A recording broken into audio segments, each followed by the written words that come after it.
We're good to go. I'm happy that that's going to be in there too. It's part of the story. So, the first thing that popped into my head when thinking about participating in this project was sort of a weird one, and actually something that I hadn't actually thought about since the time that it happened. But when I first graduated college, I panicked, didn't know how to get an art job, didn't know where to do an art job. So I decided that I would just pick the closest museum to the apartment that I was able to get and apply for every job that they had open. Unfortunately, what this meant as someone with literally no experience in the museum world is that I ended up as a security guard at the Museum of Nature and Science, which was wonderful for a whole bunch of reasons, actually. I got to learn about exhibit design and designers, but realistically, I was spending 9 hours a day stretching in front of a camera that I didn't know was there. I didn't really talk to anybody. That was not a part of the job. But I liked that I knew what I was going to wear every day, even though the shirt was 2 sizes too big.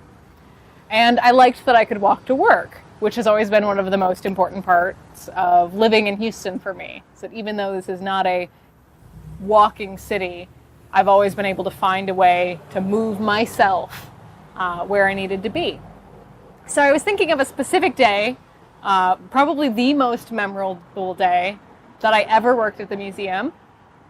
And it's because on my way to work, I met a puppy. And this puppy was a baby puppy, like a teeny dog, but clearly was going to grow into a big dog. His feet were as big as his head. And he was really sweet, but he was also really scared of me. And this was my first job out of college. I had to be there at 8:15. I had to wear a uniform. I had to look good. But I really wanted this puppy who was following me to work. And so we were walking past Asia Society, and I realized that the puppy had been following me for about a block, but that every time I walked towards him, he would run away from me. So I decided, I'm going to entice this puppy with my lunch. Obviously that makes a lot of sense. Dogs like food. This was a street dog and probably hadn't had any food.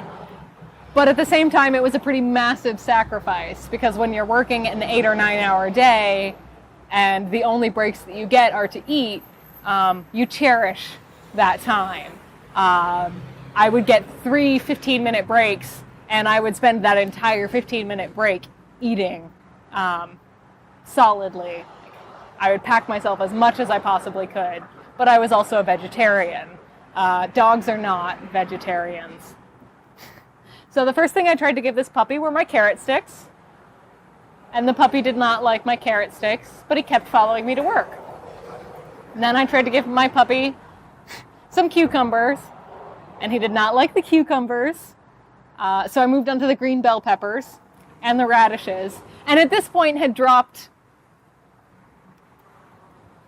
many vegetables my entire path to the museum with this puppy following me. He would chase me a block, and then I'd walk back and try to catch him for a block, and then we'd move forward, and then I'd run back, and the puppy didn't want me. So eventually it was like, okay, I need to give this puppy my sandwich. So first I gave him the egg off of the sandwich, and he ate the egg. And then I gave him the tomato off of the sandwich, and despite hating all of the other vegetables, he liked the tomato. It's like, okay, I'm going to give this puppy a slice of cheese, and I'm going to give this puppy some bread, and then maybe he'll let me pet him. But he did not. He did not let me pet him. And at this point, I am at my job. I'm at the museum with a dog who I can't take inside of the museum, who I cannot pick up or pet or bring home. So I left him. And I went into the museum. And I clocked in. And it stuck with me to imagine that he was sitting outside waiting for me to continue to give him his lunch.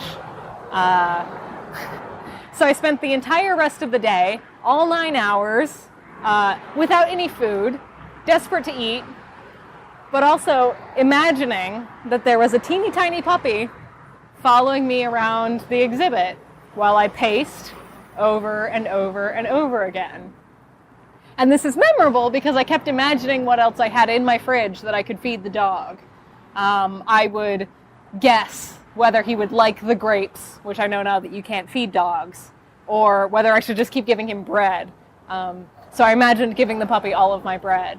And later that day, when I was working in the Egyptian exhibit, someone walked up and saw the mummy, got a little bit freaked out, and threw up all over the mummy display case.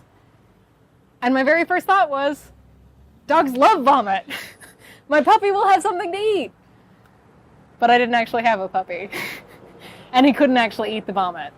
So I got to stand next to the vomit and walkie-talkie everybody in the museum and ask them, who was going to clean up the vomit? And that's the end of my story.